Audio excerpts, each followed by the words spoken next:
इमरान, शहबाज, मरियम, बिलावल के Twitter followers अचानक कम।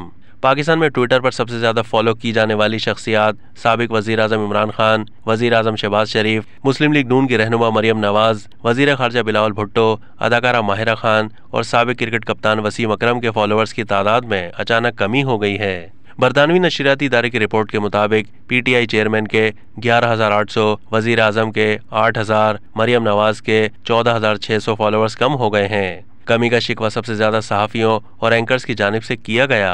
Pakistani social media पर जहां गुज़िश्ता दिनों सियासी गहमा गहमी से जुड़े मुख्तलिफ ट्रेंड्स बने, वहीं जुमे की शाम बहुत से ट्विटर सार्फिन अपने फॉलोअर्स की तादाद में अचानक कमी की दुहाइयां देते दिखाई दिए। ये रुझान न सिर्फ आम सार्फिन के अकाउंट्स में देखा गया, बल्कि मारूफ शख्सियात के लाखों फॉलोअर्स वाले अकाउंट भी इससे ना बच सके और हर किसी ने ट्विटर पर अपने पैरोकारों में कटौती का सामना किया। अब तक के लिए इतना ही। मज़ीद मालूमात के लिए डेली जंग के YouTube चैनल को सब्सक्राइब कीजिए।